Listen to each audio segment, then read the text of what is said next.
आज आपण मराठी व्याकरण नेमकं काय आहे, मराठी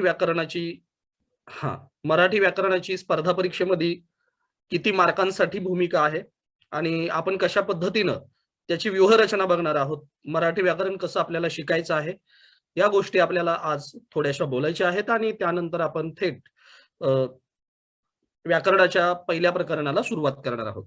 तर माझा जर आवाज आपल्याला क्लिअर येत असेल तर कृपया चॅट बॉक्स मध्ये मला तसं कळवा, म्हणजे मला पुढे जाता येईल. ऑल क्लिअर, ठीक आहे. Thank you Tanmay, thank you Rakesh, thank you Harish, thank you Akanksha, thank you. तर हळूहळू आपली ओळख वाढत जाईल. त्यानंतर आपण खूप चांगल्या पद्धतीने व्याकरण क्लिअर करू. तुमच्या सगळ्या शंका या क्लिअर करतच आपल्याला पुढे जायचं आहे, ही सगळ्यात महत्वाची गोष्ट.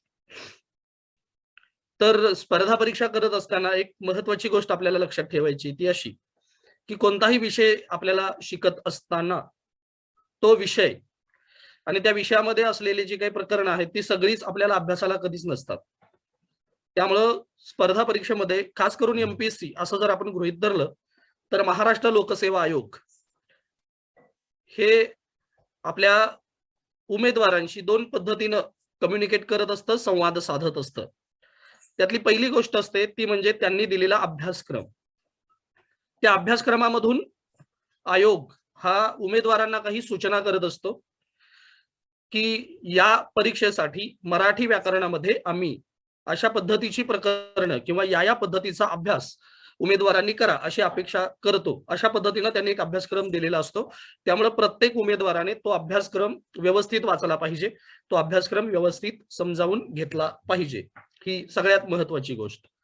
नंबर 2, आयोग संवाद उमेदवारांशी साधताना तो दोन पद्धतीने साधत असतो. नंबर 1 अभ्यासक्रम ज्याबद्दल मी बोललो, आणि number 2 previous year question paper म्हणजे मागील सर्व प्रश्नपत्रिका.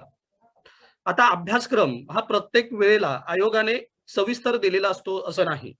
काही वेळेला उगम पद्धतीनं तो अभ्यासक्रम दिलेला असतो आणि त्यामुळे विद्यार्थ्यांना नेमका अभ्यास कसा करावा याची कोणतीही दिशा सापडत नसते.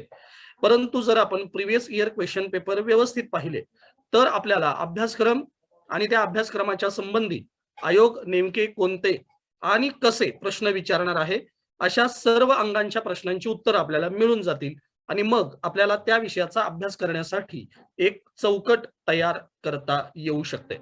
त्यामुळे मी एक महत्वाचा शब्द वापरतो की आपल्याला मराठी व्याकरणाचा अभ्यास हा परिपूर्ण मराठी व्याकरण असा अजिबात करायचा नाही. आपल्याला जो अभ्यास करायचा आहे तो परीक्षाभिमुख मराठी व्याकरण असाच अभ्यास करायचा आहे.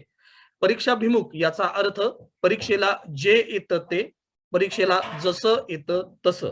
तर या पद्धतीनं आपल्याला मराठी व्याकरणाच्या अभ्यासाची जी व्यूहरचना आहे ती व्यूहरचना करायची आहे.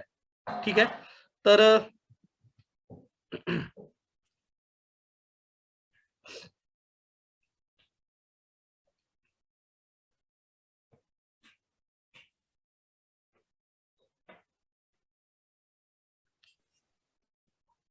मराठी व्याकरणामध्ये काही अडचणी असतील तर कृपया तुम्ही काय करत चला, काही अडचणी असतील तर कृपया तुम्ही कमेंटमध्ये मला सांगत चला, म्हणजे प्रत्येक मुद्दा आपण क्लिअर करत पुढे जाऊयात. ठीक आहे. तर इथं बऱ्यापैकी जेवढे काही कृषी करिअरशी संबंधित आहेत किंवा स्पर्धा परीक्षा करणारे विद्यार्थी आहेत प्रत्येकाचं किमान इयत्ता 10वी पर्यंत जरी मराठी व्यवस्थित असेलच. इयत्ता 10वी पर्यंत आपण गद्य पद्य अशा स्वरूपात मराठी शिकत होतो. व्याकरण हे काही मार्कांसाठी आपल्याला असायचं प्रश्नपत्रिकांमध्ये, त्यामुळे इतकं सिरियसली कधीच कुणी व्याकरण शिकलेलं नाही. फक्त जेवढं परीक्षेला येईल आणि आपले जे सर आहेत ते जेवढं शिकवतील त्या पद्धतीनंच आपण ते व्याकरण शिकलेलो आहोत. परंतु स्पर्धा परीक्षेचं व्याकरण हे थोडंसं वेगळं आहे.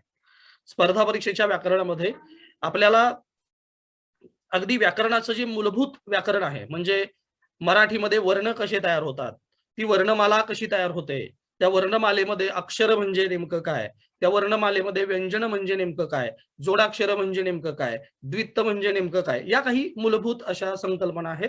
त्या संकल्पना आपल्याला व्यवस्थित शिकाव्या लागणार आहेत. ठीक आहे. जोपर्यंत त्या संकल्पना आपल्याला व्यवस्थित क्लिअर होत नाहीत तोपर्यंत आपल्याला व्याकरणामध्ये किमान पुढे जाता येत नाही. आता हे शिकत असताना आधीच आपण याचे जे काही नोट्स आहेत ते नोट्स आपल्याला दिलेले आहेत, परंतु या नोट्स सोबत एक छोटी वही आपल्याकडे असावी, कारण या नोट्समध्ये जे महत्वाचे मुद्दे आहेत किंवा त्या महत्वाच्या मुद्द्यांचा जो काही वेगळा संदर्भ आहे, तो वेगळा संदर्भ मी या ठिकाणी आपल्याला देणार आहे. तर त्या वेगळ्या संदर्भाचा सुद्धा समावेश हा आपल्याला आपल्या ठिकाणी करायचा आहे, म्हणजे आपल्या नोट्समध्ये तो व्यवस्थित आपल्याला टिक करता येईल, की जेणेकरून परिपूर्ण मराठी व्याकरण हे परीक्षाभिमुख जे होणार आहे, ते परीक्षाभिमुख मराठी व्याकरण आपल्याला करता येईल.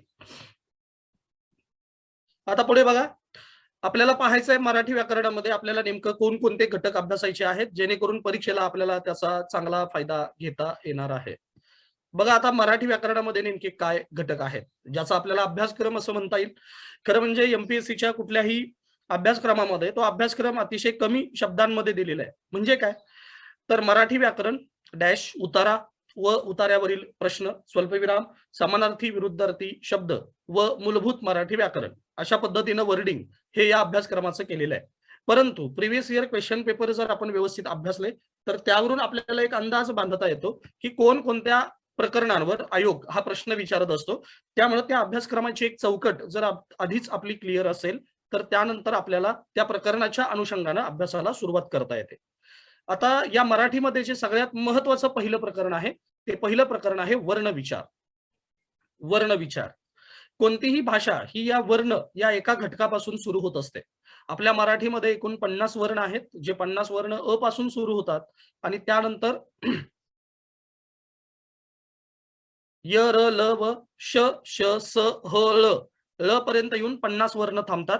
विशेष 2 व्यंजन आपल्याकडे आहेत, क्ष आणि ज्ञ. ओके, जो आपला बेसिक अभ्यास आहे तो अ पासून ज्ञ पर्यंतचा आहे. परंतु यामध्ये व्याकरणकारांच्या मते काहींना आपण वर्णमालेत स्थान देतो, काहींना देत नाही. अशा काही मूलभूत गोष्टी सुद्धा आपल्याला या ठिकाणी बघायच्या आहेत. ठीक आहे, तर पहिला मुद्दा जो आपण घेतला तो आहे वर्णविचार. या वर्णविचारामध्ये आपल्याला काही गोष्टी पाहायच्या आहेत आणि त्या आहेत स्वर, स्वरादी, व्यंजन आणि संयुक्त व्यंजन. आता या वर्णांमध्ये स्वर म्हणजे काय, स्वरादी म्हणजे काय, व्यंजन म्हणजे काय आणि संयुक्त व्यंजन म्हणजे काय, हे महत्वाचे घटक येत असतात. आता या घटकामध्ये आयोग एकतर याची व्याख्या काय असा प्रश्न विचारतो, त्यानंतर यांचे प्रकार काय, म्हणजे स्वरांचे प्रकार काय, कोणते, ते कसे पडतात, स्वरादीचे प्रकार काय, कोणते, कसे पडतात, व्यंजन हा एक महत्वाचा भाग हा वर्ण विचारामध्ये आहे, की जो अतिशय विस्तृत स्वरूपात आहे, त्याचे उपप्रकार विस्तृत आहेत, त्यामुळे ते परीक्षेसाठी महत्वाचं आहे. आणि त्यानंतर संयुक्त व्यंजन ही जी संकल्पना येते वर्ण विचारामध्ये, या सर्व संकल्पना परीक्षाभिमुख आपल्याला या प्रकरणामध्ये अभ्यासायच्या. आता वर्ण आल्यानंतर त्यानंतर येतात ते म्हणजे अक्षर. अक्षरामध्ये जोडाक्षर आणि द्वित्त अशा 2 संकल्पना येतात. त्यामुळे अक्षर म्हणजे काय, जोडाक्षर म्हणजे काय, द्वित्त म्हणजे काय. ओके, अक्षर, जोडाक्षर आणि द्वित्त यामध्ये फरक नेमका काय, आयोग या 3 संकल्पनांवर कसे प्रश्न विचारतो आणि भविष्यामध्ये कसे प्रश्न विचारले जातील, या गोष्टी आपल्याला या घटकामध्ये अभ्यासायच्या आहेत. आता वर्ण एकत्र आले की त्याचं होतं अक्षर, अक्षर एकत्र आले की त्याचं तयार होतं शब्द. ओके, तर या शब्द घटकामध्ये आपल्याला शब्दांच्या जाती पाहायच्या आहेत. खरं म्हणजे पूर्ण मराठी व्याकरणाचा आत्मा म्हणजे शब्दांच्या या 8 जाती. ओके, या 8 जाती 2 गटामध्ये विभागलेल्या आहेत. यातला पहिला गट आहे तो लिंग वचन पुरुषानुसार बदलणारा सव्यय आणि दुसरा घटक आहे तो आहे लिंग वचन पुरुषानुसार न बदलणारा अव्यय. त्यामुळे सव्यय हा एक घटक आणि अव्यय हा दुसरा घटक, असे 2 घटक आपल्याला शब्दांच्या जाती या कॅटेगरीमध्ये बघायच्या आहेत. नाम, सर्वनाम, विशेषण आणि क्रियापद यांना व्याकरणात सव्यय म्हटलं जातं, यांना व्याकरणात विकारी शब्द म्हटलं जातं, यांना व्याकरणात बदलणाऱ्या शब्दांच्या जाती म्हटल्या जातात. या 4 जाती सोडून उर्वरित 4 जाती आहेत त्यांना अव्यय असं म्हटलं जातं. उभयान्वयी अव्यय, केवल प्रयोगी अव्यय, शब्दयोगी अव्यय आणि क्रिया विशेषण अव्यय असे 4 प्रकारचे अव्यय आहेत. यांना अविकारी शब्द असं म्हणतात. यांना न बदलणारे शब्द जाती म्हणूनही ओळखले जातात. ठीक आहे, तर मगाशी मी तुम्हाला बोललो की शब्दांच्या या ज्या 8 जाती आहेत, या शब्दांच्या 8 जाती म्हणजे पूर्ण मराठी व्याकरणाचा आत्मा आहे. त्यामुळे नाम, नामामध्ये परत उपघटक आहेत. नामाचे लिंग, नामाचे वचन, नामाची विभक्ती, नामाचे सामान्य रूप आणि नामाचे पडणारे प्रकार. सर्वनाम, सर्वनामाचे प्रकार, सर्वनामाचे लिंग, वचन, विभक्ती आणि सर्वनामाचं सामान्य रूप, तसं विशेषण, तसं क्रियापद, असं आपण प्रत्येक शब्द जातीचे उपप्रकार आणि प्रत्येक शब्द जातींचा होणारा विकार म्हणजे त्यामध्ये होणारा बदल, या सगळ्याच गोष्टी आपल्याला अतिशय मूलभूत पद्धतीने अभ्यासायच्या आहेत. ठीक आहे, म्हणजे आपल्याला क्रम कळाला. पहिल्यांदा आपण सुरुवात करणार आहोत वर्ण या घटकापासून. या प्रकरणामध्ये आपण समजावून घेणार आहोत स्वर, स्वरादी, व्यंजन आणि संयुक्त व्यंजन या संकल्पना. वर्ण झाल्यानंतर पुढचा टप्पा येतो भाषेचा, तो आहे अक्षर. म्हणजे वर्णांपासून अक्षर तयार होतं. या अक्षरामध्ये अक्षर, जोडाक्षर आणि द्वित्त या 3 संकल्पना आपल्याला पाहायच्या आहेत. ओके, अशी अनेक अक्षरं एका सुसंगत क्रमाने एकत्र आली आणि एकत्र येऊन जर त्यातून अर्थ निर्माण होत असेल तर त्याला आपण शब्द असं म्हणतो. म्हणजे वर्णांपासून अक्षर तयार होतात, अक्षरापासून शब्द तयार होतात आणि या शब्दांच्या एकूण 8 जाती. आता या शब्दांना सोबत घेऊन आणखीन एक 2 प्रकरणं मराठी व्याकरणामध्ये आहेत आणि जी परीक्षेसाठी महत्वाची आहेत. यातलं पहिलं प्रकरण आहे ते आहे शब्दसिद्धी. आता शब्दसिद्धी हे प्रकरण नेमकं काय आहे? तर कोणतीही भाषा ही त्याच्या उत्क्रांतीच्या कालखंडापासून कायम बदलत असते. आता जर मराठी भाषेचा विचार केला तर मराठी भाषा ही संस्कृत भाषेतून निर्माण झालेली आहे आणि संस्कृत भाषेचा जर विचार केला तर संस्कृत भाषा ही इंडो युरोपियन गटातील आहे. म्हणजे आपल्या भारतामध्ये भाषेचे 2 गट अस्तित्वात आहेत. भाषेचा पहिला गट आहे तो द्रविडियन भाषेचा गट, म्हणजे दक्षिणेकडच्या ज्या भाषा आहेत, कानडी भाषा कर्नाटकातली, तेलुगू भाषा आहे, तमिळ भाषा आहे, मल्याळी भाषा आहे केरळमधली. ओके, तर या 4 भाषांना द्रविडियन भाषा मानल्या जातात. तर या 4 भाषा सोडून उत्तरेतल्या ज्या सर्व भाषा आहेत त्या सर्व भाषा या इंडो युरोपियन गटामध्ये येतात आणि त्या भाषेमधील पहिली महत्वाची भाषा ते म्हणजे संस्कृत आणि संस्कृत मधून तयार झालेली भाषा ही मराठी.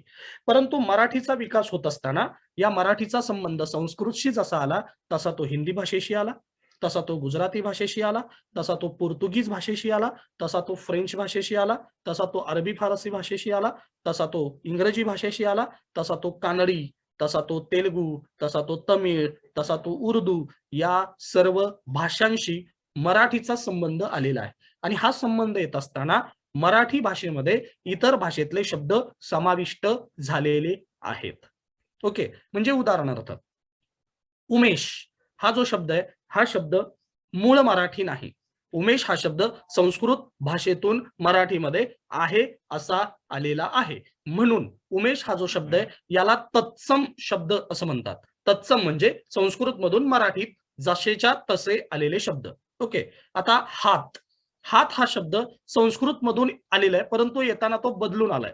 म्हणजे संस्कृतमध्ये हस्त असा शब्द आहे, त्याच्या ऐवजी आपण मराठीमध्ये हात असा शब्द प्रयोग त्याचा करतो. म्हणजे संस्कृत मधून काही शब्द जसेच्या तसे मराठीत आलेत, उदाहरणार्थ उमेश म्हणून त्यांना तत्सम शब्द म्हटलं गेलं. आणि काही शब्द उदाहरणार्थ हस्त याचं झालं मराठीत येताना हात, त्यामुळे याला तद्भव शब्द असं म्हटलं गेलं. त्यामुळे संस्कृत मधून मराठीत येताना असे शब्द बदलत आले. जसं संस्कृत मधून मराठीत आले शब्द तसे वेगवेगळ्या भाषा गटातून मराठीमध्ये असे शब्द आलेले आहेत. ओके, आणि त्या सगळ्यांचा अभ्यास म्हणजे शब्दसिद्धी. त्या सगळ्यांचा अभ्यास म्हणजे शब्दसिद्धी. शब्दसिद्धी यातच आहे शब्द सिद्ध होणे. सिद्ध होणे म्हणजे तयार होणे. तर शब्द तयार होताना केवळ आहे असा तो मराठीत आहे किंवा इतर भाषेतून मराठीत आलेला आहे म्हणजे तो शब्द सिद्ध झाला असं नाही.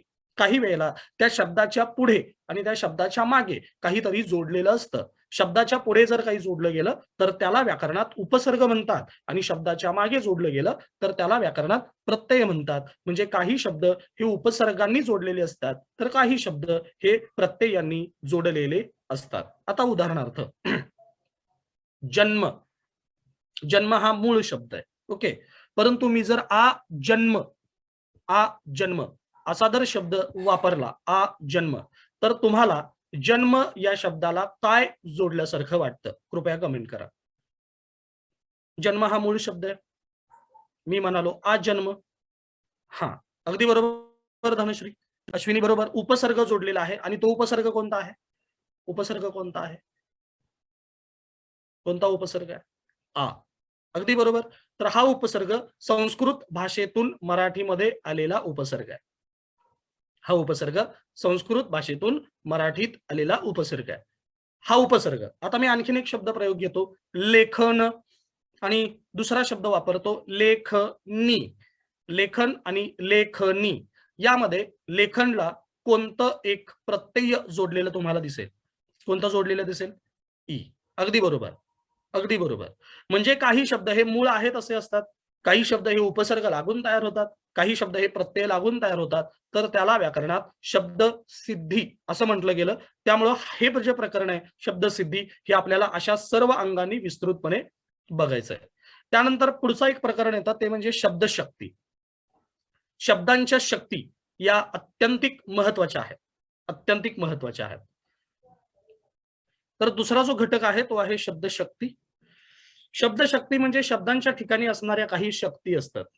शब्दांच्या ठिकाणी असणाऱ्या काही शक्ती असतात. म्हणजे उदाहरणार्थ काय? तर आपण बऱ्याचदा काही गाणी ऐकत असतो. काही वेळेला काही कविता ऐकत असतो. भाषणं ऐकत असतो. आपण सगळेच जण महाराष्ट्रामध्ये आहोत, त्यामुळे बऱ्याच जणांनी चला हवा येऊ द्या हा कार्यक्रम पाहिलेला असेल. काही जण महाराष्ट्राची हास्य जत्रा पाहत असतील. काही जण कपिल शर्माचा शो पाहत असतील. ओके. तर आपल्या या सगळ्यांमध्ये एक बदल दिसतो बघा आपल्याला कायम. काय? तर चला हवा येऊ द्यामध्ये असणारा डॉक्टर निलेश साबळे असेल किंवा महाराष्ट्राची हास्य जत्रा यामध्ये लेखन करणारे प्रसाद खांडेकर असतील किंवा समीर चौगले सारखे काही लेखक असतील, मोठे गोस्वामी सारखे काही लेखक असतील, तर ते लेखक शब्दांचा वापर अतिशय चांगला करत असतात. ठीक आहे. म्हणजे एखादा लेखक सिद्धहस्त लेखक आहे म्हणजे नेमकं काय? तर त्या लेखकाला शब्दांची खूप चांगली जाण असते. कोणता शब्द वापरल्यानंतर लोक हसतील याची त्याला खूप चांगली जाण असते आणि ज्याला शब्दांची चांगली जाण असते तोच एक चांगला कलाकार असतो. आपल्या महाराष्ट्रामध्ये प्र. के. अत्रे हे एक ख्यातनाम लेखक, नाटककार, वक्ते होऊन गेलेले आहेत. महाराष्ट्राच्या जडणघडणीमध्ये त्यांचा खूप मोठा वाटा आहे. तर ते प्र. के. अत्रे शरीरयष्टीनं अतिशय बलदंड, धिप्पाड आणि त्यांची व्याख्यानं ही खूप गाजलेली व्याख्यानं, म्हणजे त्यांच्या व्याख्यानांना प्रचंड गर्दी व्हायची लोकांना ऐकण्यासाठी. तर एकदा आय थिंक पुण्यामध्येच ते व्याख्यान चालू असावं. ठिकाण आपण गौण पकडू.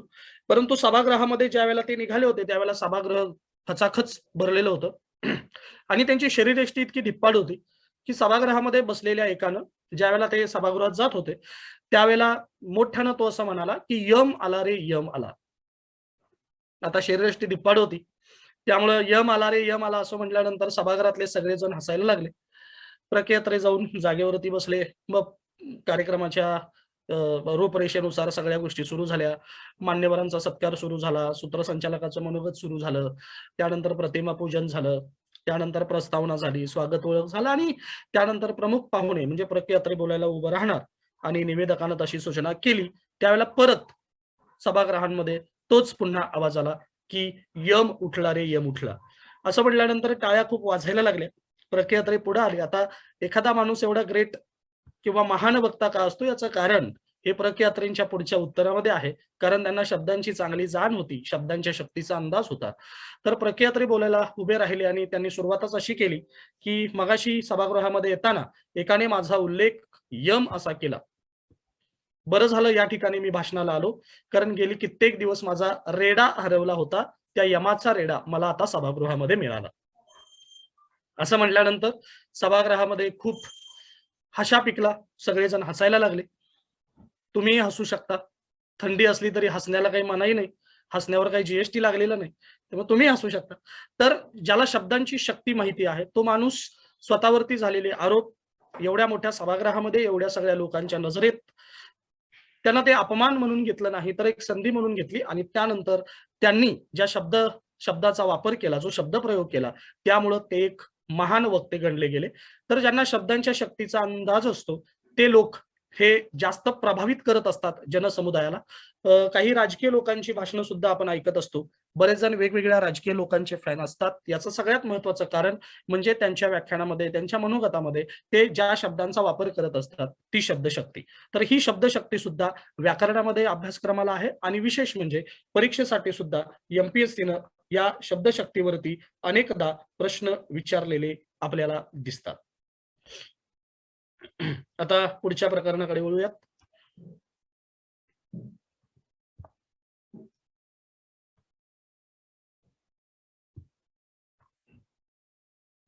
ही महत्वाची प्रकरणं तुम्हाला कळालेली असतीलच.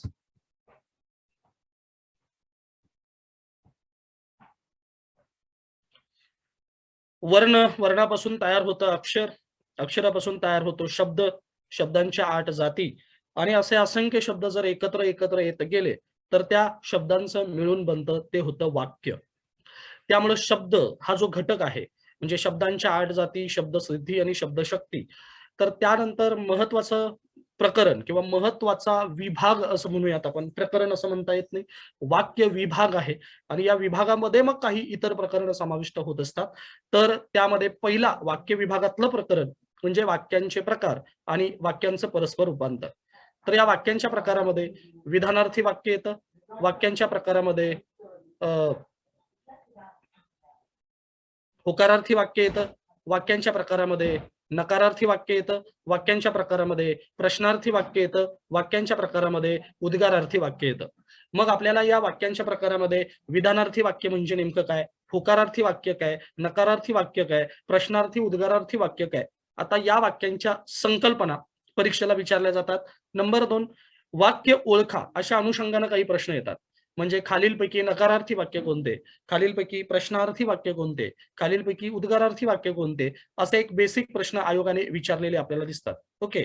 आता तिसरा एक प्रश्न याच प्रकारांवर ठरतो ते म्हणजे वाक्यांचं परस्पर रूपांतर करणं. म्हणजे आयोग प्रश्न असा विचारतो की खालील दिलेल्या होकारार्थी वाक्याचं योग्य नकारार्थी वाक्य कोणतं होईल, खालील दिलेल्या प्रश्नार्थक वाक्याचं योग्य विधानार्थी वाक्य कोणतं होईल, खाली दिलेल्या उद्गारार्थी वाक्याचं योग्य विधानार्थी वाक्य कोणतं होईल. म्हणजेच वाक्यांच्या प्रकारांसोबत आपल्याला वाक्यांचं परस्पर रूपांतर हा सुद्धा परीक्षेला एक महत्वाचा मुद्दा असणार आहे. वाक्यांचे पुढचे 3 प्रकार जे हमखास हमखास परीक्षेला दरवर्षी विचारले जातातच ते आहे केवल वाक्य, संयुक्त वाक्य आणि मिश्र वाक्य. तर या 3 वाक्यांमध्ये सुद्धा वाक्यांचे हे प्रकार कसे ठरतात असाही प्रश्न येतो. नंबर 2, वाक्य ओळखा असाही प्रश्न येतो जो आलेला आहे. खालीलपैकी वाक्य ओळखा आणि पर्यायांमध्ये वरील वाक्य केवल वाक्य आहे, वरील वाक्य संयुक्त वाक्य आहे की वरील वाक्य मिश्र वाक्य आहे, अशा पद्धतीचे पर्याय देऊन तुम्हाला प्रश्न विचारले जातात. आणि त्यानंतरचा तिसरा प्रश्न अशा प्रश्नांमध्ये येतो तो म्हणजे वाक्यांचं रूपांतर. म्हणजे 2 केवल वाक्य दिलेली असतात आणि तुम्हाला वाक्य रूपांतराला प्रश्न विचारलेला असतो की दिलेल्या 2 केवल वाक्यांचं रूपांतर, दिलेल्या 2 केवल वाक्यांचं रूपांतर संयुक्त वाक्यामध्ये करा, दिलेल्या 2 केवल वाक्यांचं रूपांतर मिश्र वाक्यांमध्ये करा, तर आणि दिलेल्या 2 केवल वाक्यांचं एकच केवल वाक्य करा, असा सुद्धा प्रश्न विचारला जाऊ शकतो. त्यामुळे वाक्यांचे प्रकार आणि वाक्य रूपांतरण महत्वाचे आहेत. आता पुढे आणखीन एक 4 वाक्य प्रकार येतात ज्यावरती अलीकडे आयोग साधारणतः 2016 नंतर दरवर्षी प्रश्न विचारताना दिसतोय. मग हे स्वार्थी वाक्य, विद्यार्थी वाक्य, आज्ञार्थी वाक्य आणि संकेतार्थी वाक्य. क्रियापदाच्या अर्थानुसार पडणारे हे 4 वाक्यांचे उपप्रकार आहेत ज्यांचा संबंध हा क्रियापद या प्रकरणाशी येतो. त्यामुळे स्वार्थ, विद्यार्थ, आज्ञार्थ आणि संकेतार्थ व्यक्त करणारी वाक्य म्हणजे स्वार्थी वाक्य, विद्यार्थी वाक्य, आज्ञार्थी वाक्य आणि संकेतार्थी वाक्य. आता वाक्य या घटकामध्ये आणखीन 2 उपप्रकरण समाविष्ट होतात. यातलं पहिलं प्रकरण आहे ते आहे वाक्य पृथक्करण. पृथक म्हणजे वेगळे करणे. तर वाक्य वेगळं करणं म्हणजे त्या वाक्यामध्ये क्रियापद कोण आहे, त्या वाक्यामध्ये कर्ता कोण आहे, त्या वाक्यामध्ये कर्म कोण आहे, त्या वाक्यामध्ये वाक्याला पूरक म्हणून आलेला शब्द कोण आहे, त्या वाक्यामध्ये क्रियापदाची विशेष माहिती देणारे शब्द घटक कोण आहेत, त्या वाक्यामध्ये कर्ता कर्म यांची विशेष माहिती देणारे शब्द घटक कोण आहेत, या सगळ्यांचा अभ्यास म्हणजे वाक्य पृथक्करण होय. त्यानंतर येतं वाक्य संश्लेषण. वाक्य संश्लेषण वाक्य संश्लेषण हे केवल वाक्य, संयुक्त वाक्य, मिश्र वाक्य या प्रकरणांशी संबंधित उपप्रकरण आहे. हे प्रकरण सुद्धा आपल्याला व्यवस्थित पाहायचं आहे. ओके. तर विद्यार्थी मित्र आपण पहिल्या स्लाइडमध्ये अभ्यासक्रमाचा मूळ गाभा बघतोय.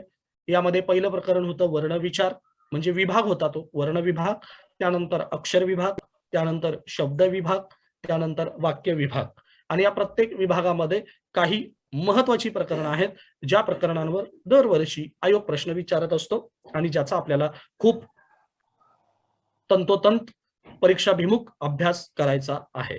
ओके. हे जर समजलं असेल तर कृपया आम्हाला कमेंट करा. काही शंका असतील पहिल्या स्लाइड वरती तर विचारू शकता ज्यावर आपल्याला चर्चा करता येईल.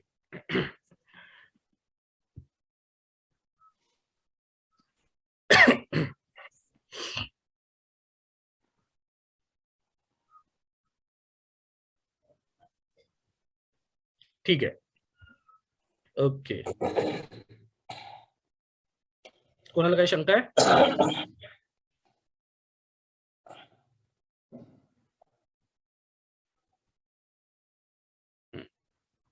ठीक आहे, आता पुढच्या स्लाइडवर येऊयात आपण. बघा, आपण मागच्या स्लाइडवर 4 मुद्दे घेतले होते. पहिला मुद्दा होता तो म्हणजे वर्ण विचार, दुसरा मुद्दा होता तो म्हणजे अक्षर, तिसरा मुद्दा होता तो म्हणजे शब्द, म्हणजे वर्णांपासून अक्षर तयार होतात, अक्षरापासून शब्द तयार होतात, शब्दांपासून वाक्य तयार होतं, आणि अशी अनेक वाक्य एकत्र आली की तयार होते, ती म्हणजे भाषा. आणि आपली जी भाषा आहे ती मराठी भाषा आहे. त्यामुळे आपल्याला मराठी भाषेच्या संदर्भामध्ये जेवढ्या महत्वाच्या संकल्पना किंवा महत्वाची माहिती असं म्हणूयात, ती माहिती आपल्याला भाषा या घटकामध्ये बघायची आहे. म्हणजे काय, तर मराठी भाषेचा उगम कोणत्या भाषेपासून झाला, मराठी भाषा कोणत्या गटातील आहे, मराठी भाषेमध्ये असलेली महत्वाची पुस्तकं प्राचीन प्राकृत भाषेतील कोणकोणती आहेत, ओके, मराठी भाषेचा उत्क्रांतीचा क्रम कसा आहे, मराठी भाषेच्या उत्क्रांतीच्या टप्प्यामध्ये महत्वाच्या गोष्टी कोणकोणत्या आहेत, मराठी भाषेवरती, मराठी व्याकरणावरती लिहिलेली पुस्तके कोणकोणती आहेत. तर हे सगळं भाषा या घटकामध्ये आपण बघणार आहोत. त्यानंतर भाषा म्हणजे नेमकं काय, भाषेचे प्रकार कोणते आहेत, मग प्रमाण भाषा कोणती आहे, बोली भाषा कोणती आहे, व्याकरण हे प्रमाण भाषेचं असतं की बोली भाषेचं असतं, या सगळ्या गोष्टींचा अभ्यास आपल्याला भाषा या घटकामध्ये करायचा आहे. आणि विशेषतः मराठी भाषेचा अभ्यास करताना बोली भाषेचा अभ्यास सुद्धा महत्वाचा ठरतो. परंतु आपल्याला मराठी व्याकरणामध्ये बोली भाषा ही व्याकरणाच्या नियमांमध्ये बसत नाही, किंवा व्याकरणाचे सर्व नियम हे बोली भाषेला गृहीत धरून तयार केलेले नसतात. तर व्याकरण हे प्रमाण भाषेचं असतं, व्याकरण हे प्रमाण भाषेचं असतं. बोली भाषेला त्यामध्ये अंशतः स्थान दिलेलं असतं, कारण प्रत्येक बोली भाषा वेगळी आहे, प्रत्येक बोली भाषेचा उत्क्रांती काळ वेगळा आहे, प्रत्येक बोली भाषेची वैशिष्ट्ये वेगळी आहेत. त्यामुळं आपली जी मराठी भाषा आहे ती भाषा आपण आधी प्रमाण केली, म्हणजे सर्व बोली भाषांना एकत्र करून सर्व बोली भाषांना न्याय देणारी महाराष्ट्राला एक प्रमाणित भाषा देऊ केली, आणि ती प्रमाणित भाषा म्हणजे आपली मराठी भाषा. म्हणजे इयत्ता 10वीला किंवा काहींना 12वीला मराठी असेल तर आपण सगळ्यांनीच जी मराठी शिकलेली आहे ती मराठी आपण बोली भाषेची मराठी शिकलेलो नाही, तर ती मराठी आपण शिकलेलो आहोत प्रमाण भाषेची मराठी. ओके, म्हणजे आम्ही पश्चिम महाराष्ट्रामध्ये येतो, कोल्हापूर, सांगली, सातारा, सोलापूर, पुणे हे जर महत्वाचे जिल्हे जर पकडले तर कोल्हापूरची कोल्हापुरी आहे, सोलापूरची वेगळी भाषा तुम्हाला दिसते, साताऱ्याची भाषा थोडीशी वेगळी दिसते, पुण्याची भाषा ही वेगळी दिसते. ओके, तुम्ही कोकणात गेला तर बोली भाषा स्पष्टपणे जाणवते, कोल्हापुरातली भाषा वेगळी कोल्हापुरी, कोकणातली कोकणी भाषा वेगळी, त्यामध्ये मालवणी भाषा वेगळी. ओके, तर प्रत्येक भाषेचा वेगळा असा बोलण्याचा लहेजा आहे, बोलण्याची पद्धत आहे, त्यातून बोली भाषा अधिक विकसित होत असते. खानदेशामध्ये खानदेशी भाषा आहे, विदर्भात गेला तर वऱ्हाडी भाषा आहे. तर या सर्व बोली भाषा एकत्र करून त्या सर्व बोली भाषांना न्याय देणारी एक प्रमाण भाषा आपण तयार केली. म्हणजेच काय, प्रमाण भाषेचं व्याकरण आहे पण बोली भाषेचं व्याकरण आपल्याकडे नाही. तरीही आपण भाषा या घटकामध्ये बोली भाषेचा अभ्यास करणार आहोत. आता भाषा झाल्यानंतर ती भाषा लिहिण्यासाठी आपण लिपी वापरतो. लिपी जी आहे आपल्याकडे ती आहे देवनागरी लिपी. रोमन लिपी आपण सुरुवातीला पाहिलेली आहे, ती अंकांमध्ये येते, ती अक्षरांमध्ये आपण कधी वापरत नाही. परंतु लिहिण्यामध्ये आपली जी भाषा आहे ती भाषा ही देवनागरी लिपी मानली जाते. ठीक आहे, अगदी याचा जर फरक तपासायचा असेल तर दक्षिणेकडच्या जेवढ्या भाषा आहेत, कानडी, तामिळ, तेलुगू आणि मल्याळी, ही आपल्याला वाचताच येत नाही. परंतु आपण गुजराती वाचू शकतो, अर्थ नाही कळाला तरी. आपण हिंदी वाचू शकतो, याचा अर्थ आपल्याला कळतो. संस्कृत आपण वाचू शकतो, अर्थ जरी कळाला नसला तरी. ओके, अगदी आपलं जे प्राकृत मराठी होतं ते सुद्धा आपण वाचू शकतो, कारण संत ज्ञानेश्वरांची असलेली ज्ञानेश्वरी ही प्राकृत मराठीमध्ये आहे, ती प्रमाण मराठीमध्ये नाही. त्यामुळे आपल्याला काय करावं लागतं, त्या सर्व संत ज्ञानेश्वर किंवा तुकाराम यांच्या, ज्ञानेश्वरांच्या ओवी आणि तुकारामांचे अभंग यांची आपल्याला पारायण करावी लागतात, म्हणजे ती समजून घ्यावी लागतात, त्यांना नेमकं काय म्हणायचं होतं ते. परंतु आपण वाचू शकतो. म्हणजे देवनागरी लिपी आपण वाचू शकतो. जर आपल्याला इतर भाषा समजत नसल्या तरी किमान आपण देवनागरी भाषेमध्ये जेवढ्या भाषांचं लेखन केलं जातं त्या सगळ्या लेखनाला आपण वाचू शकतो. ओके, तर आपल्याला या प्रकरणामध्ये देवनागरी लिपीचा पण अभ्यास करायचा आहे. देवनागरी लिपी ही आदर्श लिपी आहे का? आदर्श लिपी म्हणजे नेमकी काय? इतर लिपी आणि देवनागरी लिपी यामध्ये काही फरक आहे का? या सगळ्या गोष्टींचा अभ्यास आपल्याला या देवनागरी लिपी किंवा लिपी या घटकामध्ये करायचा आहे. आणि त्यानंतर येतं ते म्हणजे व्याकरण. म्हणजे तुम्हाला क्रम कळाला का बघा व्यवस्थित. वर्ण, वर्णापासून तयार होतात. अक्षर, अक्षरापासून तयार होतात. शब्द, शब्दांपासून तयार होतात. वाक्य, वाक्य एकत्र आले की तयार होते. भाषा, भाषेची मांडणी करण्यासाठी आवश्यक असते लिपी आणि त्यानंतर येतं ते म्हणजे भाषेचं व्याकरण. ओके, तर असा हा एखाद्या भाषेच्या विकासाचा क्रम आहे. ठीक आहे. मग एकदा आयोगाने एक प्रश्न विचारला होता.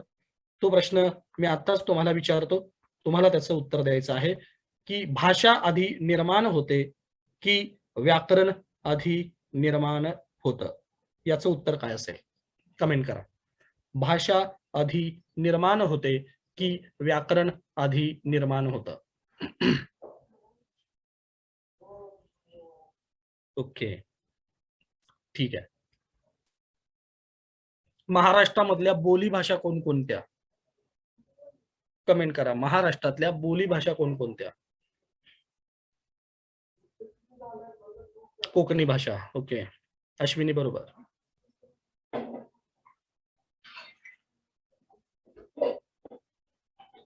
खानदेशी अगदी बरोबर. मराठी, मराठी, वऱ्हाडी बरोबर.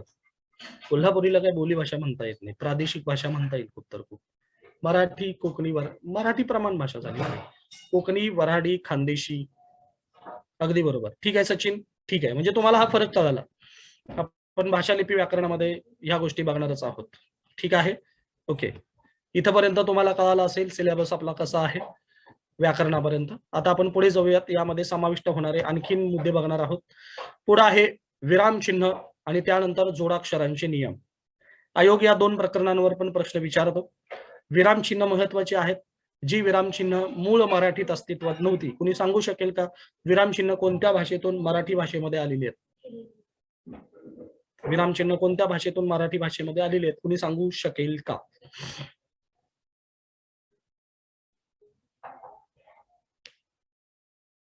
इंग्लिश भाषेतून. निकिता अगदी बरोबर.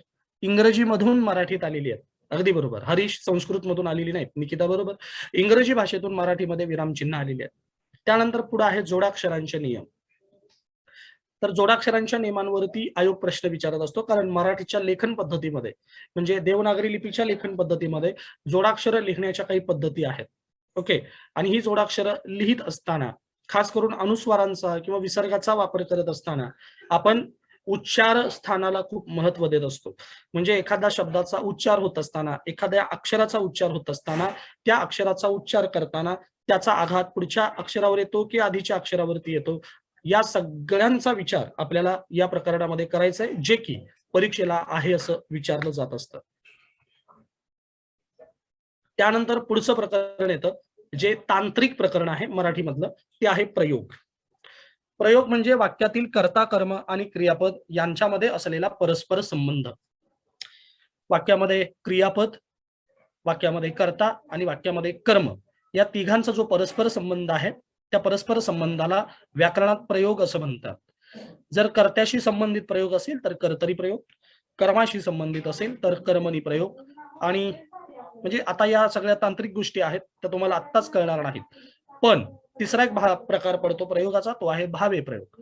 म्हणून आपल्याला कर्तरी प्रयोग जर क्रियापद कर्त्याच्या लिंग वचन पुरुषानुसार बदलत असेल तर, कर्मणी प्रयोग जर क्रियापद कर्माच्या लिंग वचन पुरुषानुसार बदलत असेल तर, आणि भावे प्रयोग जर क्रियापद कर्ता आणि कर्म दोघांच्याही लिंग वचन पुरुषानुसार बदलत नसेल तर त्याला भावे प्रयोग असं म्हणतात. आणि त्यानंतर प्रयोगाचा अलीकडे जो प्रश्न विचारला जातो तो आहे मिश्र किंवा संकर प्रयोग. मिश्र किंवा संकर प्रयोग. तर हे मिश्र किंवा संकर प्रयोग आपल्याला या प्रकरणामध्ये व्यवस्थित बघायचे आहेत. ओके, तर ओके ओके एकच मिनिट बघतोय.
ठीक आहे. धनश्री मॅडम, आता आवाज येणार नाही, आला तर थोडा कमी येईल, थोडं समजून घ्या. मी यानंतर कुठला त्रास होऊ देणार नाही. ओके, चालेल.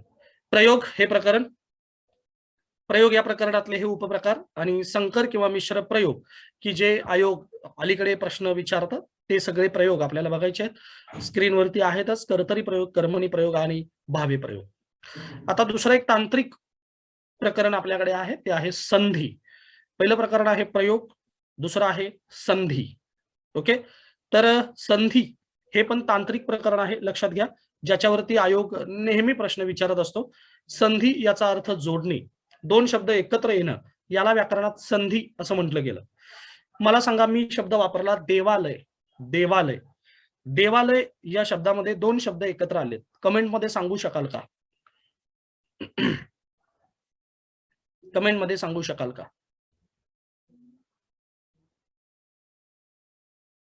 देव अधिक आलय, अगदी बरोबर.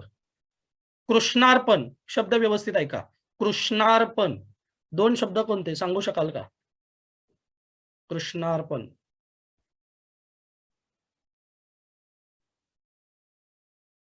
कृष्ण अधिक अर्पण, अगदी बरोबर.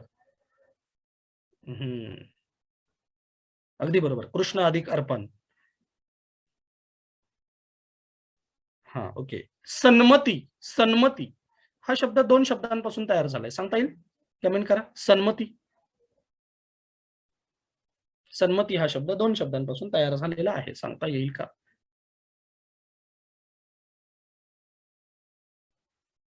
सन अधिक मती, नाही चूक, नाही चूक.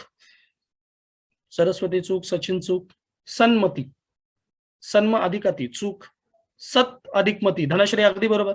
सत अधिक मती, अगदी बरोबर, अगदी बरोबर. सत अधिक मती, गुलाब इंगळे अगदी बरोबर. सत अधिक मती म्हणजे दोन शब्द एकत्र येणं, दोन शब्द एकत्र येणं, आणि एकत्र येत असताना त्या दोन शब्दांमध्ये काहीतरी प्रक्रिया होणं, ती प्रक्रिया, ती जोडण्याची प्रक्रिया, सांधण्याची प्रक्रिया म्हणजे व्याकरणामध्ये संधी असं म्हटलं गेलं.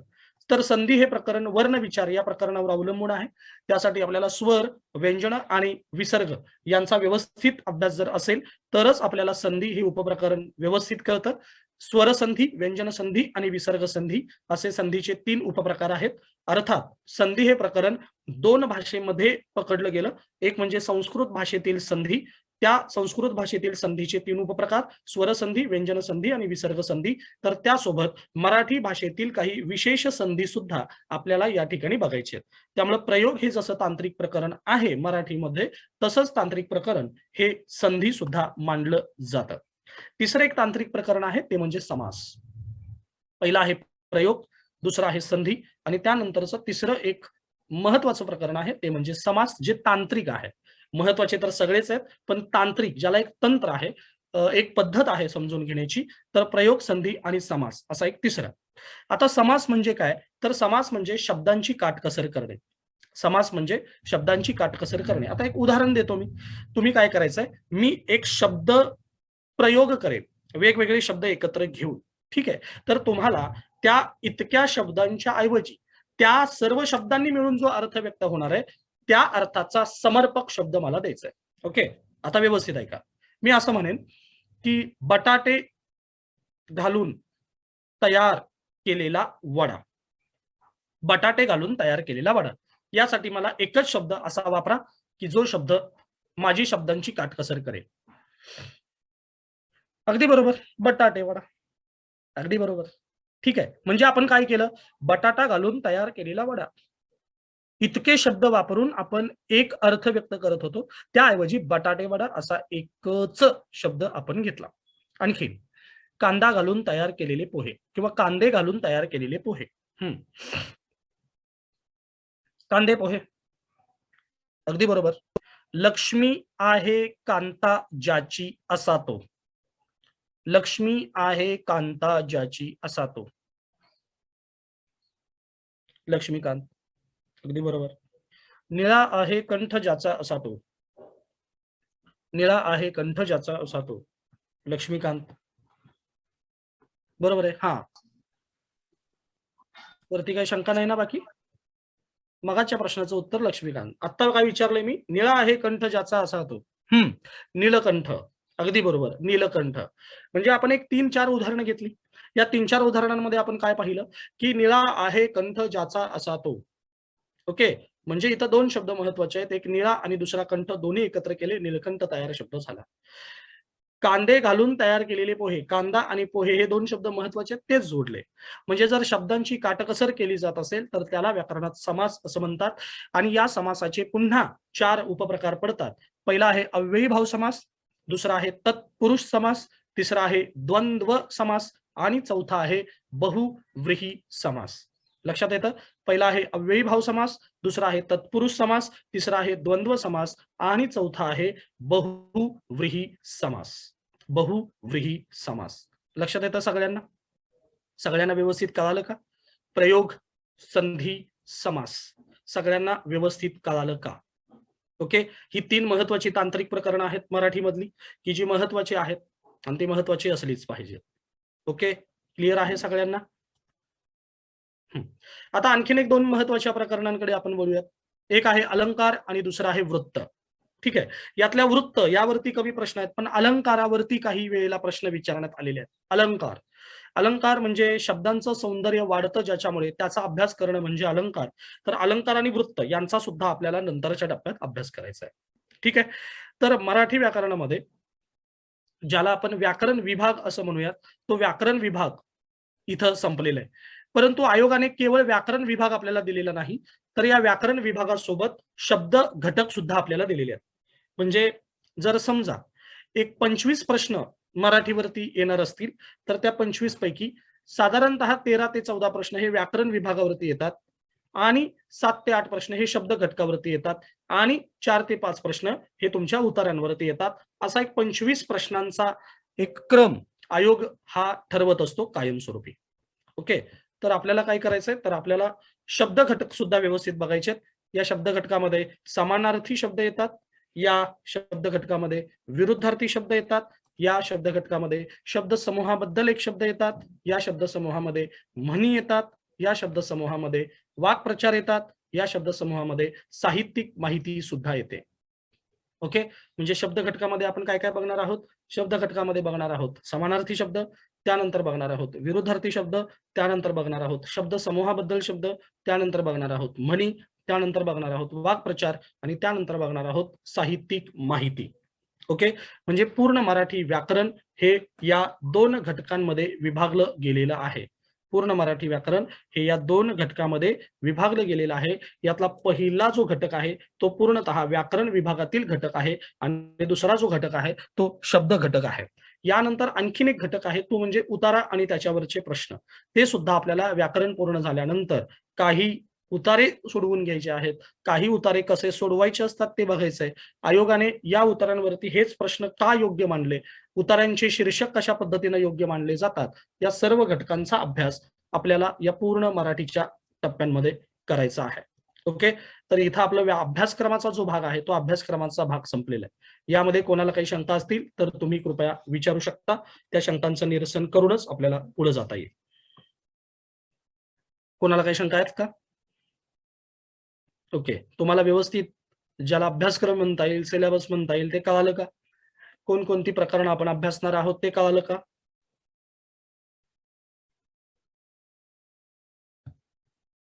ओके. मला फक्त कमेंटमध्ये सांगा की आतापर्यंत मराठी व्याकरण कधीही अभ्यासक्रमाला ज्यांना नव्हतं 10वी पर्यंत, 12वी पर्यंत किंवा 12वीला तरी होतच बऱ्याच जणांना. तुमच्यापैकी असे कोणी आहेत का, की ज्यांना कधीच मराठी व्याकरण नव्हतं? आहेत का?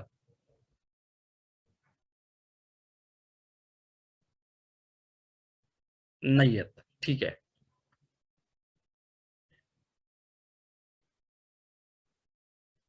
हां. जे आपण आता शिकवत आहोत ते व्यवस्थित कळतं का?